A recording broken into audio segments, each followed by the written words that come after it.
올림픽 때문에 파리에 온다고요? 대체 왜요? 오지 마세요. 절대 파리올림픽 보러 오지 마세요. 여기 파리시청에서 근무하는 한 여성이 있습니다. 그녀는 이 영상을 시청하더니 이내 무언가를 다짐했다는 듯 집무실로 향하는데요. 대체 이 여성은 무슨 생각을 하면서 집무실로 향하는 건지 함께 알아보러 가실까요?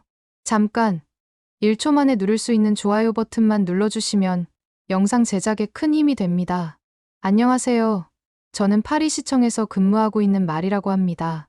요즘 파리에서는 올림픽 준비로 인해 온 시청이 발칵 뒤집혔어요. 저 역시 눈코 뜰 새 없이 바쁜 나날을 보내고 있죠. 보통 올림픽이 개최되는 도시에서는 환영 일색인 분위기가 형성되곤 하잖아요. 새로운 경기장이 지어지고 도로와 같은 인프라도 확충되면서 지역 경제에 활기를 불어넣기도 하고 전 세계에서 올림픽을 보려고 몰려드는 관광객 덕분에 도시도 더욱 유명해지고요. 그런데 파리가 관광지로 더 개발될 것 같다는 기대와는 달리 지금 파리의 상황은 좀 달라 보였어요. SNS에서는 올림픽 개최를 반대하고 보이콧을 주장하는 목소리가 날로 커지고 있습니다. 심지어 어떤 시민은 올림픽 때문에 파리에 방문하려던 계획이 있다면 당장 취소하라 영상을 올리고 있고, 또 다른 시민은 아무도 원하지 않는 엉망진창 올림픽이라고 울분을 토하더라고요.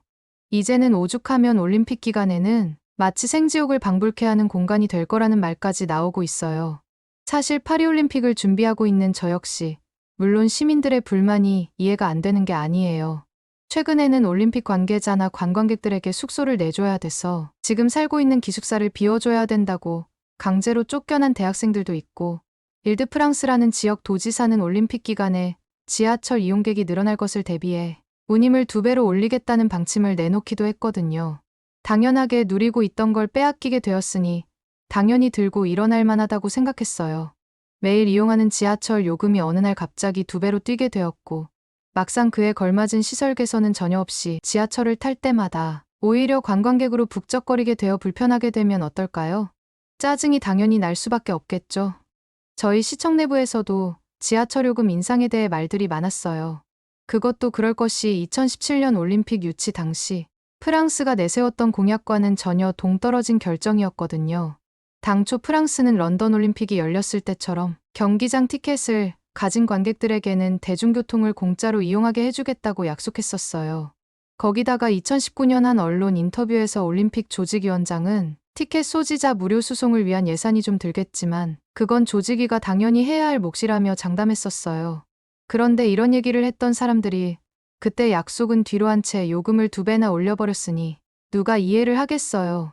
시청에서 일하고 있는 저도 납득이 안 가는데 일반 시민들은 오죽할까요? 올림픽 관련해서 이해할 수 없는 결정들은 이뿐만이 아니에요. 바로 센강에서 수영 경기를 강행하겠다는 거죠. 알다시피 센강은 약 100년 전부터 수질 오염으로 사람이 들어가는 게 금지된 곳이에요. 그런데 올림픽 조직위는 그걸 무시한 채 센강에서 수영 경기를 진행하는 걸 밀어붙이고 있어요. 거의 억지를 부리는 거나 마찬가지죠. 올림픽 흥행 카드로 써먹으려는 속셈이 다분해 보이는데 문제는 그게 현실성이 없다는 거예요. 불과 작년만 해도 오픈워터 수영 월드컵을 센강에서 열려다 수질 악화로 취소된 일이 있었어요. 차라리 이때부터 센강에서는 사람이 수영하기에 적합하지 않다는 사실을 깔끔하게 인정했으면 좋았겠지만 아쉽게도 그러지를 않더군요. 오히려 프랑스 정부에서는 15억 달러라는 어마어마한 예산을 투입해 수질 개선에 나섰죠. 하수 처리 시설 현대화, 대규모 오폐수 저장 탱크 설치 등 수질 개선을 위해 나름 노력을 기울이긴 했어요. 하지만 그렇게 노력한 효과가 있는지는 의문이에요. 비영리 다국적 환경단체 중 한 곳에서 작년 말부터 올해 초까지 반년 동안 센강의 수질을 측정한 결과 센강의 오염물질 농도는 기준치의 2~3배에 달했거든요. 이런 지적에 대해 파리 부시장이 뭐라고 말했는지 아시나요? 측정 시기가 겨울이라 결과가 좋지 않았을 뿐이고 막상 올림픽이 열리는 여름에는 대체로 수질이 좋아서 걱정하지 않는다고 말하더군요. 그런데 정말 그럴까요? 솔직히 저는 그 말 듣고 코웃음부터 쳤죠. 여러분도 아시다시피 헤엄칠 수 있을 정도로 맑은 강은 첫눈에도 알아볼 수 있어요. 물색이 투명하고 악취 같은 건 전혀 나지 않죠. 그런데 센강을 인터넷에서 검색해서 나오는 걸 보면 물 색깔이 탁하고 악취까지 여전히 진동하는 데다 둥둥 떠다니는 쓰레기도 수두룩하거든요. 정말 얼마나 악취가 나는지 보여드리고 싶은데 그럴 수 없어서 억울하네요. 이렇게 심각한 센강의 모습을 본 파리 시민들 사이에서 여전히 센강의 수질이 선수들이 수영하기에는 위험하지 않냐는 지적이 나오자 파리 시장은 센강이 안전하다는 걸 증명하기 위해 올림픽 시작 전에 마크롱 대통령과 함께 센강에 입수하는 빅다이빙 행사를 진행하겠다는 말까지 하더라고요. 그걸 보면서 파리 시장 진짜 고집세다고 느꼈다니까요. 정말 말이 안 되는 거 아닌가요? 저는 저렇게 공표한 이후로 인터넷을 찾아봤는데 기겁하지 않을 수 없었어요. 파리 시민들이 모두 모여 빅다이빙 행사가 열리는 6월 23일에 센강에서 시간을 맞춰 볼일을 봐서 똥물 속에서 빅다이빙 행사가 진행되도록 만들어버리자는 말까지 하고 있는 중이라고 하더라고요. 정말 기겁하지 않을 수 없었죠. 윗분들도 정말 이걸 모르는 게 아닐 텐데 어떤 생각인지 추측을 해보려고 해도 할 수가 없어서 너무 답답할 따름입니다. 당연히 시청 안에서도 센강의 심각한 수질 문제를 잘 알고 있어요. 이렇게까지 여론이 안 좋다는 것도 잘 알고 있고요. 그렇지 않고서야 작년에 왜 부시장들이 직접 수영복을 입고 강에 뛰어드는 쇼를 하고 그 영상까지 공개했겠어요. 그런데 웃긴 게 뭔 줄 아세요? 나중에 알고 보니 이때 입수했던 부시장 중 한 명이 이후 피부에 두드러기가 올라와서 몰래 병원을 다녀왔다는 소문이 시청 직원들 사이에 퍼졌다는 거예요. 게다가 그때 병원을 다녀온 부시장님이 직접 센강 수질 개선 회의를 소집하는 바람에 이 소문이 사실이라고 밝혀지는 데는 얼마 걸리지 않았답니다. 회의를 하던 도중 저희는 센강처럼 더러웠던 강물을 개선시킨 사례가 없는지에 대해서 의논하는 중이었어요. 그런데 갑자기 그 자리에서 직원 한 명이 한강 사진을 직접 보여주면서 이런 제안을 했습니다. 한국의 한강도 한때는 센강만큼 오염이 심각했는데 정화 작업을 거치고 나서 지금은 물고기도 뛰어놀 만큼 맑아졌대요. 저희도 그 사례를 벤치마킹해보면 어떨까요? 순간 분위기가 싸해지더니 갑자기 회의장이 술렁였어요.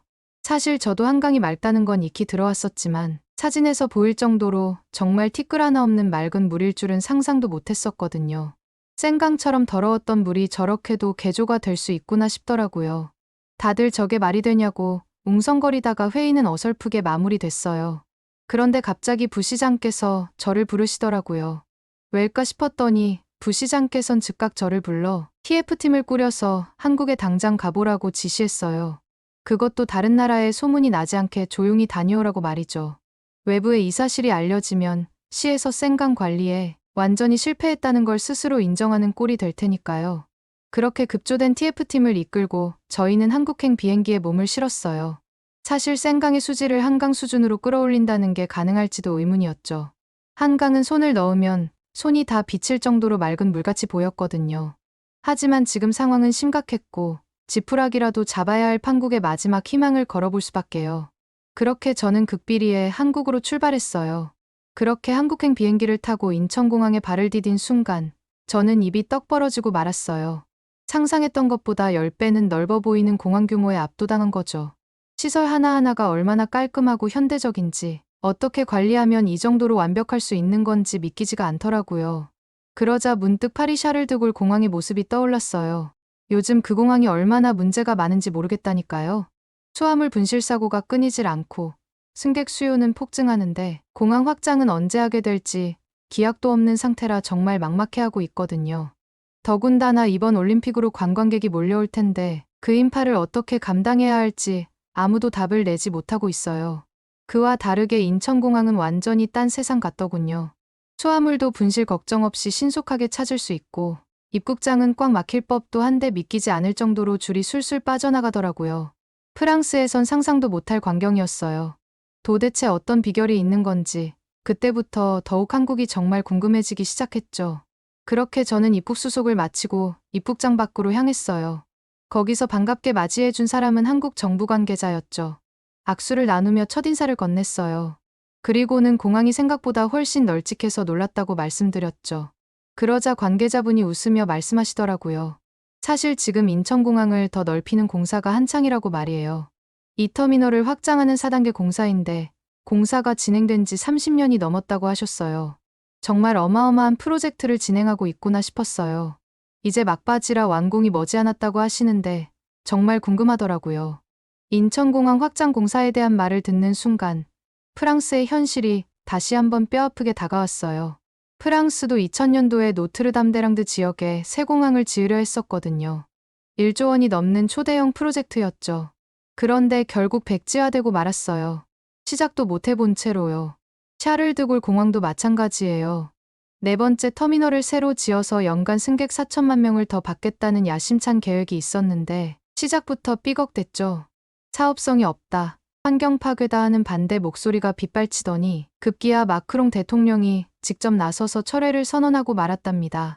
선진국인 프랑스도 쉽게 할 수 없는 확장 공사를 한국은 끝마치고 있다는 점이 너무 대단하게 느껴졌어요. 인천공항 확장 공사에 대해서 생각해보다 갑자기 호기심이 생긴 점이 있어서 관계자분께 여쭤봤어요. 공항을 넓히려면 땅 문제도 만만치 않을 것 같은데 어렵지 않냐고 말이에요. 그랬더니 웃으시면서 인천공항은 애초에 바다를 메워 지은 공항이라 계획대로 진행하는 데는 전혀 문제가 없다고 말씀하시더군요. 순간 부러움이 밀려왔어요. 프랑스의 공항들은 확장하기에 이런저런 제약사항들 말고도 땅을 확보하는 게 문제가 되는데 그에 비해서 인천공항은 시설도 최신식인데다 확장 가능성이 무궁무진하니까요. 그렇게 대화를 나누면서 공항을 나서자마자 미리 짜둔 일정에 따라 정부 관계자와 함께 한강유역본부로 향했어요. 여기에서 한강의 수질 관리를 맡고 있다더라고요. 한강유역본부에 도착하자마자 저탄소 수돗물 생산사업장이라는 곳으로 안내를 받았어요. 거기서 한강유역본부 담당자를 만날 수 있었죠. 담당자분은 한강 수질 개선에 대해 상세히 설명해 주셨어요. 한강의 물을 관리하기 위해 여러 기관의 기술력을 총동원한다고요.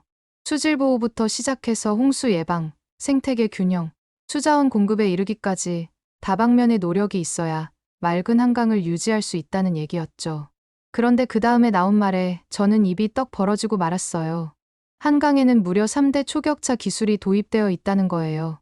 물관리 디지털 트윈, 인공지능 정수장, 스마트 관광관리, 생소한 단어들인데 담당자분께서 너무 쉽게 설명을 해줘서 줄줄이 귀에 꽂혔습니다. 특히 디지털 트윈 기술은 한강의 모습을 가상세계에 똑같이 구현한 거라고 하셨어요. 실제 한강의 상태를 실시간으로 분석하고 그걸 토대로 미래의 변화상까지 예측해낸다니 정말 놀랍지 않나요? 이러면 홍수나 가뭄 같은 위험 요소를 선제적으로 차단할 수 있겠더라고요. 거기다가 AI 정수장도 대단하다고 느꼈습니다. 정수 과정 전반에 인공지능을 접목시켜서 최첨단 시스템을 구축했다고 하셨거든요. 요즘 AI가 유행인데 이런 수질 관리에까지 접목시킬 수 있다는 게 믿기지 않았어요.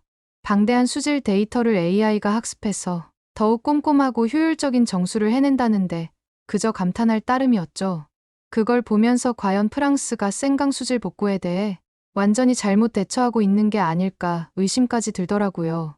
왜냐하면 한국으로 오기 전에 프랑스에서 어떻게 생강 수질 관리를 진행하고 있는지에 대해서 간단하게 들었었는데 한국처럼 AI를 사용한다든지 사물 인터넷을 사용하면서 관리를 전혀 하고 있지 않았거든요.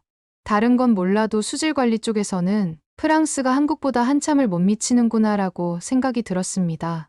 프랑스는 과연 생강을 지금처럼 낡은 방식 그대로 관리해도 괜찮을까 하는 걱정까지 들었다니까요.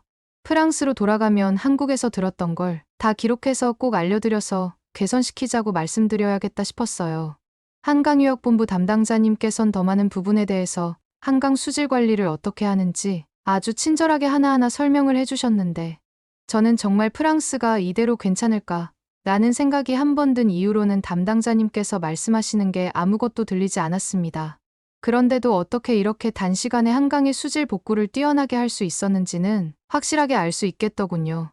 담당자님께 설명을 다 들은 후 한강유역본부를 떠날 때쯤 지난 평창 동계올림픽이 떠올랐어요. 파리올림픽을 앞두고 다른 나라 선수촌이 어땠는지 조사를 많이 했었거든요. 그런데 이곳저곳에서 문제가 많았었더라고요. 2012 런던 올림픽 당시에는 선수촌 침대의 길이가 173cm라는 침대 길이 때문에 키가 큰 선수들이 골치 아파했다고 했어요.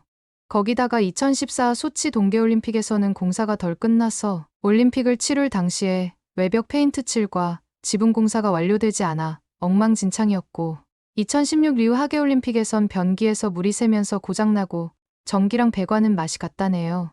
그때 자료조사할 때는 평창 동계올림픽에 대한 내용이 없었어서 직접 물어보기로 했죠. 저는 관계자분께 평창 동계올림픽 당시의 선수촌을 직접 구경할 수 있냐고 여쭤봤어요.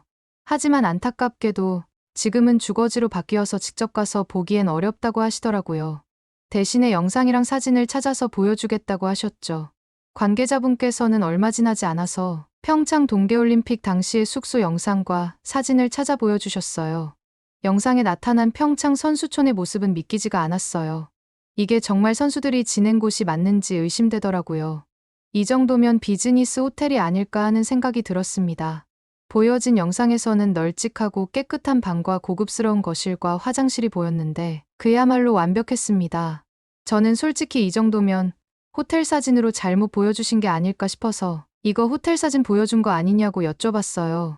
그런데 관계자분은 씩 웃으시면서 보여준 영상은 정말 선수촌이라고 하셨죠. 거기다가 25평에서 34평까지 다양한 평형으로 지어졌다고 말씀하시는데 믿기지 않았어요. 밖에는 평창 마스코트 조형물도 보이고 경찰이 24시간 지키고 있었다고 설명을 해주시는데 정말 안전까지 철저히 신경 썼다는 게 느껴졌습니다. 거기에 더 놀라웠던 건 선수 식당이었어요.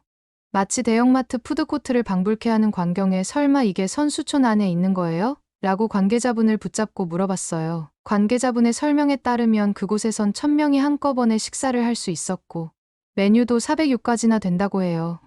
한식부터 할랄푸드까지 선수들의 입맛을 사로잡을 만한 음식들이 가득했다고 하시는데 제가 가서 묵고 싶을 정도로 좋은 숙소처럼 보이더라고요.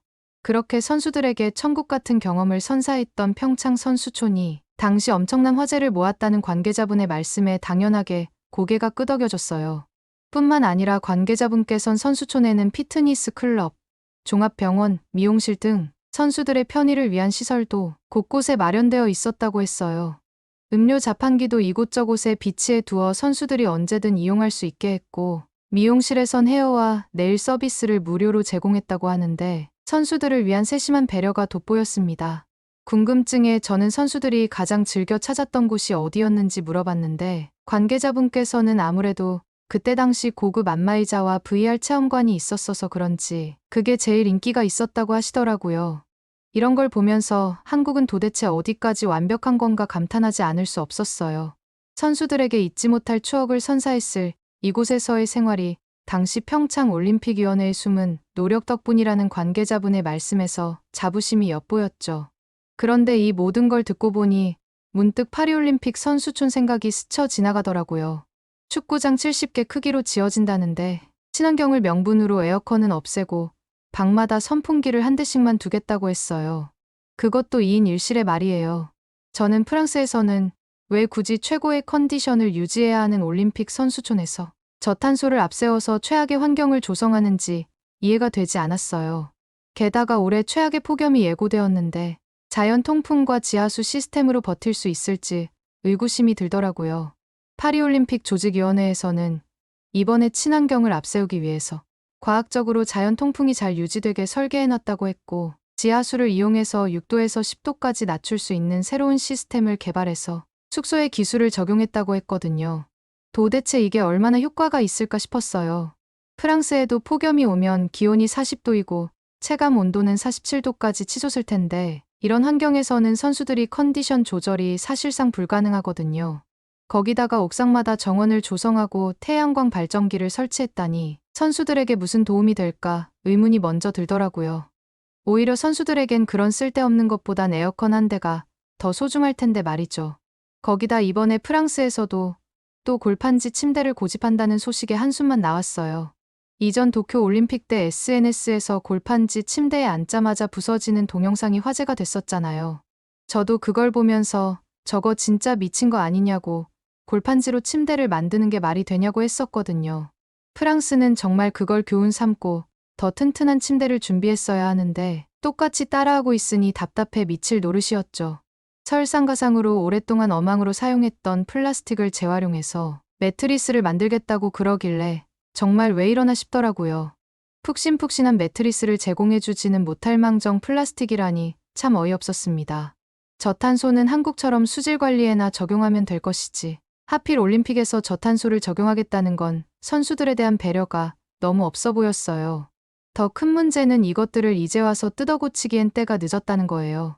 혹시나 뜯어고칠 수 있어도 제가 목소리를 높인들 귓등으로도 듣지 않을 게 뻔하니 속수무책이죠. 그저 욕먹지 않고 올림픽이 무사히 치러지길 바랄 수밖에 없었어요. 파리올림픽에 대해서 좋은 후기들이 나올 거라는 건 기대도 하지 않거든요. 한국에서 본 놀라운 시설들이 떠올라 눈앞이 아른거렸어요. 정말이지 완벽함 그 자체였거든요. 선수촌 하나만 봐도 한국이 진짜 선진국이구나 하는 생각이 절로 들더라고요. 저희는 그렇게 선수촌 설명을 듣고 다음 일정으로 이동하고 있었는데요. 점심으로 먹은 음식이 너무 매웠던 걸까요? 급하게 화장실에 가고 싶어졌어요. 얼른 관계자분께 화장실이 어디 있는지 여쭤보니 멀리 보이는 곳을 손으로 가리키시더라고요. 제가 한국에서 공중화장실은 얼마냐고 여쭤보니 한국에 있는 모든 화장실은 공짜로 이용할 수 있다고 하시는 말씀에 왠지 모르게 놀라웠어요. 가리킨 방향으로 재빨리 걸음을 옮겼어요. 문을 열고 들어서는 순간 경악을 금치 못했죠. 아무리 관리가 잘 된 화장실이라도 어딘가 불쾌한 냄새가 날 법한데 이곳은 마치 좋은 향수를 뿌려놓은 것처럼 은은한 향기가 감돌고 있었거든요. 최근 프랑스에서도 길거리 노상방뇨를 막기 위해 무료 공중화장실을 많이 설치하고 있어요. 그런데 그 어느 곳을 가봐도 이렇게 깨끗한 곳은 본 적이 없었죠. 프랑스의 공중화장실은 사람이 이용할 때마다 자동으로 청소되는 기계식이긴 하지만 한국만큼 쾌적하진 않거든요. 화장실에서 볼일을 보고 나서 더 당황스러웠던 건 휴지통이 없다는 거였어요. 어떻게 해야 할지 잠시 망설이다가 할 수 없이 변기에 휴지를 버렸죠. 괜히 막히는 건 아닐까 하는 걱정에 물을 한 번 더 내렸는데 생각보다 훨씬 잘 내려가서 안도의 한숨이 절로 나왔어요. 이상하다 싶어 나중에 검색해봤더니 한국에서는 휴지통을 두면 냄새나 벌레가 생길 수 있어서 아예 없애버리고 물에 잘 녹는 휴지를 쓴다더라고요. 그래서 변기가 안 막히고 잘 넘어가는구나 싶었어요. 한국의 화장실이 세계적으로 깨끗하다는 건 익히 들어 알고 있었어요. 프랑스에서도 점점 무료 공중화장실이 늘어나는 추세니까 머지않아 저희도 한국처럼 될 수 있지 않을까 은근 기대를 했었죠. 하지만 막상 한국 와서 화장실을 경험해보니 그건 너무 이른 생각이었다는 걸 깨달았어요. 한국 화장실은 프랑스처럼 기계식이 아니고 칸수가 많아서 기다릴 일이 거의 없더라고요. 여러분들이 보시기에는 자동으로 화장실 청소를 해주면 편한 거 아닌가? 라고 생각하실 수 있겠지만 전혀 아니에요. 왜냐하면 프랑스 공중화장실은 사람 한 명이 사용한 후에 나오게 되면 문이 닫히면서 청소가 끝날 때까지 다음 사람이 들어갈 수가 없거든요. 문제는 그 자동 청소가 그리 효과적이지 않다는 거예요. 그렇다고 화장실 칸이 많은 것도 아니라 긴 줄을 서야 한다니까요. 적어도 10분에서 15분은 기다려야 화장실에 겨우 들어갈 수 있죠. 물론 프랑스에도 유료 공중화장실이 아닌 무료 공중화장실이 하나둘 생기고 있다는 건 반가운 일이에요. 하지만 막상 가보면 냄새도 나고 지저분해서 좀 실망스럽더라고요.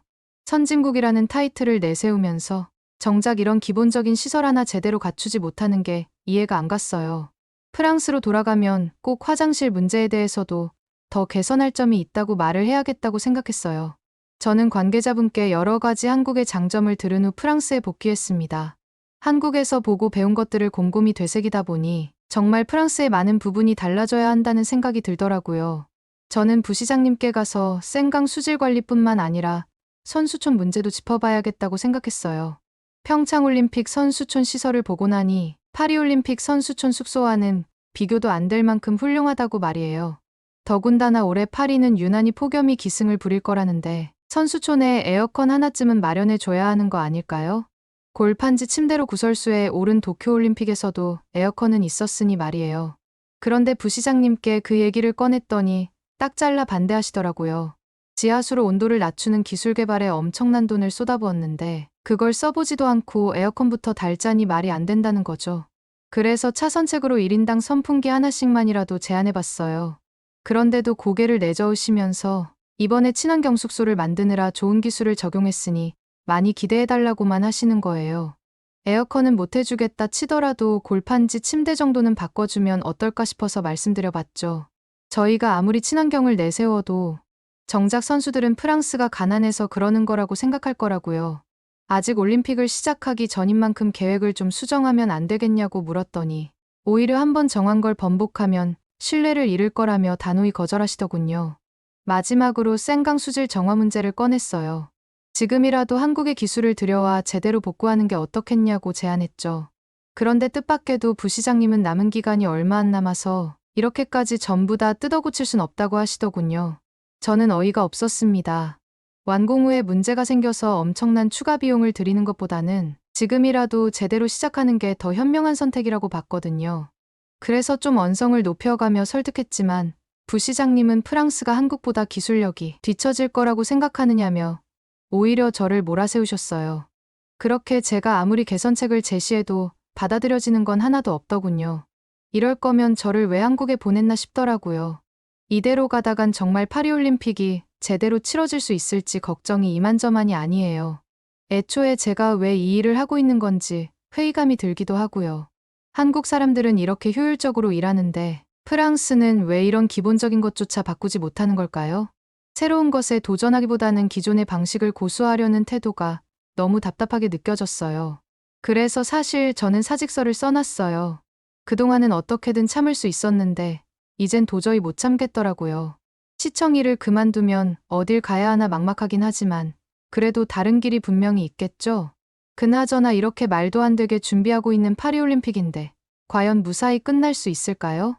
오늘의 사연은 어떠셨나요? 오늘의 사연이 마음에 드셨다면 좋아요만 한번 눌러주세요. 1초밖에 안 걸리지만 좋아요를 한번 눌러주시면 더 좋은 사연을 소개해드리는데 큰 힘이 된답니다. 긴 영상 시청해주셔서 감사합니다. 오늘도 행복한 하루 보내세요.